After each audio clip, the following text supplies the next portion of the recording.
Dans cet audio, je veux juste te poser une question. Quand est-ce qu'on va commencer à réfléchir par nous-mêmes? Je peux aussi te la poser différemment. Quand est-ce qu'on va arrêter d'accepter de laisser les autres réfléchir à notre place? Quand est-ce qu'on arrête de laisser les autres insulter notre intelligence? Depuis qu'on est petit, on nous dit que essayer de comprendre le Coran tout seul, c'est dangereux. Qu'il faut toujours revenir aux savants car ils ont sacrifié toute leur vie et c'est les seuls qui sont capables de nous expliquer comment faire, comment pratiquer notre religion. Comme si Allah ne sait pas se faire comprendre tout seul. Donc on les a laissés nous dire comment on devait comprendre la parole d'Allah et comment on devait l'adorer, jusqu'à ce qu'on devienne des robots, des machines, et que notre cœur s'endurcisse et finisse par ne plus rien ressentir. Donc quand est-ce qu'on va arrêter d'accepter de sacrifier notre paix intérieure pour un fardeau que l'on traîne sans comprendre pourquoi? La prière est devenue lourde, le Jumu'ah est ennuyant, la peur d'Allah est démoralisante, la religion est contraignante et compliquée, plus rien n'est fluide, tout est dénaturé. Quand est-ce qu'on va arrêter de considérer que Dieu est un jukebox? Quand est-ce qu'on va réveiller notre cœur, à qui on a interdit de raisonner depuis bien longtemps? Quand est-ce qu'on va arrêter de faire semblant qu'on ne l'entend pas nous hurler que notre manière de pratiquer notre religion est nulle, illogique, vide, sans saveur? Quand est-ce qu'on arrête de pratiquer une version de la religion que les autres ont décidé pour nous? Quand est-ce qu'on arrête de suivre bêtement les doctrines et les tendances, sans même chercher à les replacer dans leur contexte? Quand est-ce qu'on va arrêter de plus écouter les gens nous parler de religion que de lire directement la parole de Dieu? Quand est-ce qu'on va prendre conscience que nous ne sommes pas du bétail? Qu'être soumis à Allah n'est pas devenir le mouton de certains hommes que l'on présente comme des bergers.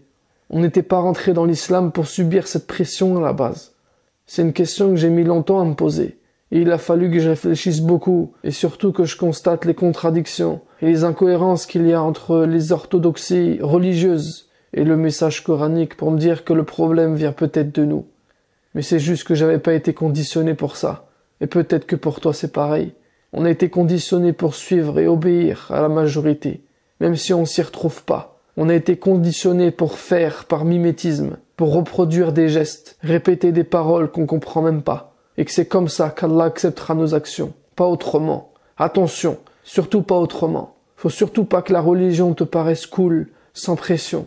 Non, on te fait peur avec ça. On ne te dit pas de kiffer et de prendre du plaisir. On ne te dit jamais ça. Et quand quelqu'un te le dit pour la première fois, tu te dis « il est bizarre celui-là, il doit sûrement suivre ses passions. Ça se trouve c'est un égaré. » Car on t'a toujours dit qu'en religion, comme dans la vie, il faut s'ouvrir et se sacrifier pour être heureux. Enfin, on nous a rabâché que la vie c'est dur, on fait pas ce qu'on veut. Qu'être en couple c'est beaucoup de sacrifices. Qu'au travail il faut se fatiguer, souffrir pour mériter son salaire. Qu'il faut sacrifier 5 jours de boulot pour 2 jours de repos. 11 mois de galère pour 1 mois de vacances. 40 ans de cotisation pour avoir une petite retraite. Être vieux, fatigué et malade. Ok, c'est bien, mais je sais pas si ça vaut vraiment le coup en fait. Si on se fait pas un petit peu arnaquer avec cette proposition-là. Au fait, est-ce Dieu ou les gens qui se compliquent la vie? Est-ce Dieu ou les hommes qui compliquent la religion? Et le bonheur dans tout ça? Ce serait pas plutôt la carotte pour faire avancer le troupeau jusqu'à l'abattoir?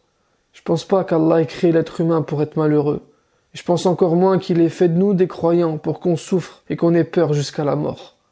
On utilise la soumission à Allah pour faire passer nos pilules. En fait, on utilise Dieu pour manipuler les masses. C'est pas Dieu qui a l'image de l'homme. C'est l'homme qui l'a fait à son image. On a été formaté pour ne surtout pas douter de ce qui contrarie notre cœur, de ce qui contredit notre raison. Si t'acceptes pas, c'est que t'es un pervers. Si t'es pas d'accord, c'est que t'es un hérétique. Si tu parles, on crie au blasphème et te traite d'apostat. Notre pratique et notre compréhension de la religion soulèvent des tas de problèmes, mais chut, faut pas en parler. Tu vas semer la fitna. Donc de là ma question, quand va-t-on commencer à réfléchir? On est formaté pour accepter qu'il y a une rupture entre ce qu'Allah nous demande et la nature avec laquelle il nous a créés. Que ce monde est notre prison. Donc c'est normal de se flageller, de culpabiliser. Et dès que tu veux sourire, te divertir, on te dit attention, trop rire ça durcit le cœur. Et là t'es un petit peu trop heureux. Il y a mieux à faire. Oublie pas qu'il y a des gens malheureux. T'as pas le droit de pas être comme eux. C'est pas juste. Et en vérité, ceux dont ces gens parlent, c'est eux-mêmes. Car quand ta vie et ta religion te frustrent, tu deviens aigri et t'es dégoûté quand tu vois quelqu'un qui l'est pas. Quand tu t'imposes des tas de choses compliquées, que tu t'interdis d'être libre et que ta vie devient difficile et ennuyante à cause de ta religion, tu supportes pas que quelqu'un la pratique de manière épanouie. Et du coup, on établit des barèmes, des normes. On est très fort pour cloisonner les gens dans des schémas prédéfinis. Ça s'appelle du conditionnement humain. On fait passer les gens par des moules pour les faire rentrer dans des cases. Et les hommes ont beaucoup utilisé la religion pour fabriquer des bons fidèles à la chaîne. Par contre, ces bons fidèles, dociles et bien élevés, à part cocher les cases de ce qu'on leur a présenté comme étant les piliers de la foi, les piliers de l'islam, ils n'ont pas le droit de faire grand-chose. Depuis que t'es petit, dès que tu veux toucher à quelque chose, on te dit c'est haram, c'est shaitan, c'est les kuffars. On t'a jamais demandé ton avis. On t'a jamais habitué à critiquer pour comprendre. Non, on t'a dit que c'était figé, c'est comme ça, faut se soumettre. Et quand t'as grandi et que t'as voulu suivre des cours de fiqh et apprendre ta religion près des savants, ils t'ont dit il faut que tu fasses comme ça, faut que tu dises ça. Non, pas tout à fait comme ça, plutôt comme ça. Et finalement, t'as pris des cours de gym, mais ton cœur est toujours dans un sale état. Et même pire qu'avant, avec toutes ces informations graves que t'as apprises. Mais attention, on t'a appris à poser des questions qui restent dans le cadre des questions stupides. Ne remets surtout pas en question ce qu'on t'a fait passer pour les avis majoritaires et le consensus. Sinon, grosse menace, tu vas t'égarer. Comme à l'école, ce sont des gens qui ne te connaissent pas, qui se permettent de décider à ta place si tu vas rater ta vie ou non. Et tu vas grandir avec leurs étiquettes, leurs définitions. Mais au fait, au fond de ton cœur, tu aimes Allah plus que tout, ta foi en toute sa parole. Pourquoi tu serais égaré? Parce que t'es pas dans la même case que la majorité pour les uns, ou du groupe sauvé pour les autres. C'est comme ça.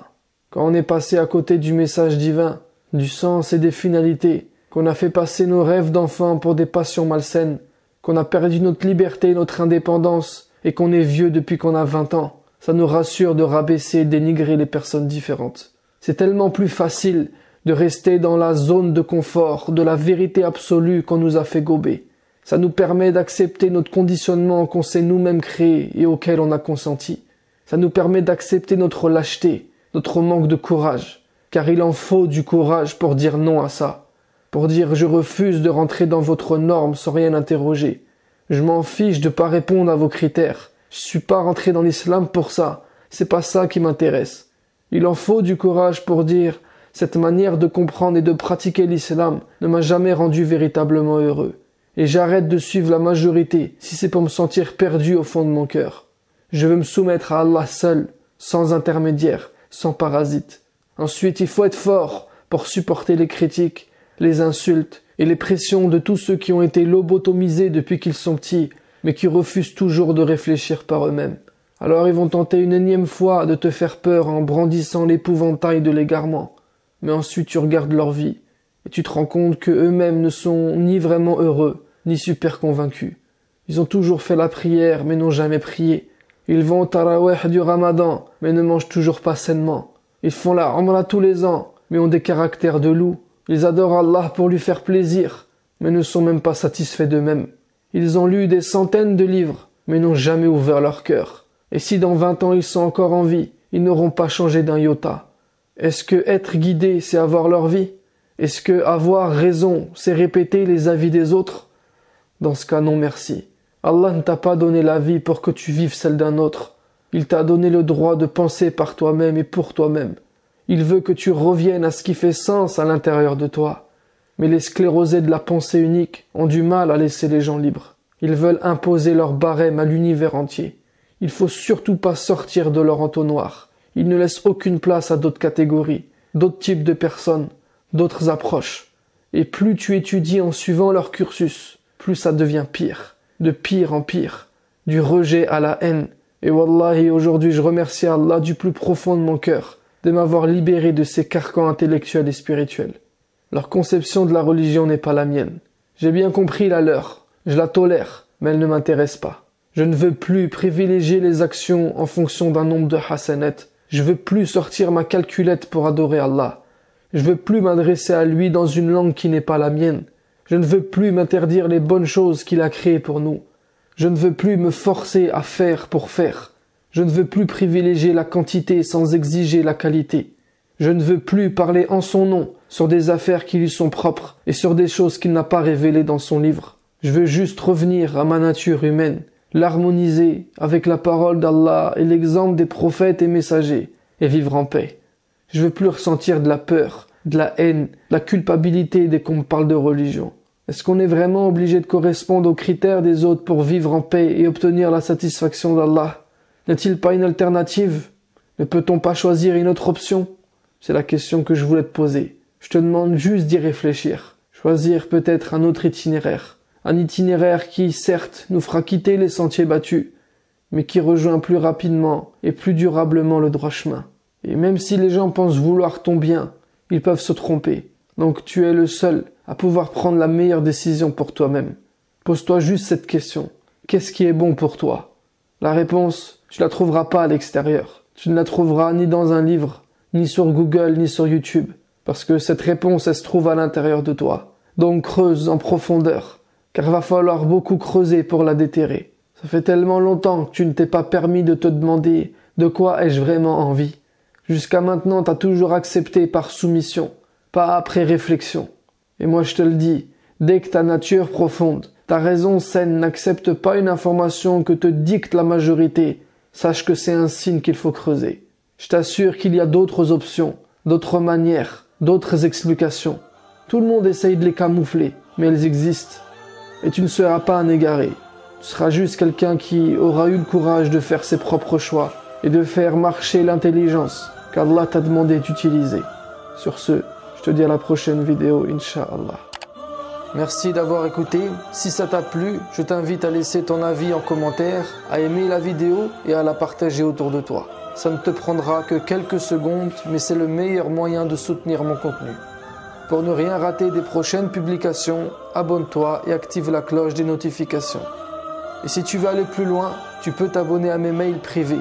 Un contenu écrit, court, régulier et original que tu recevras directement dans ta boîte de réception. C'est totalement gratuit et tu peux te désinscrire à tout moment.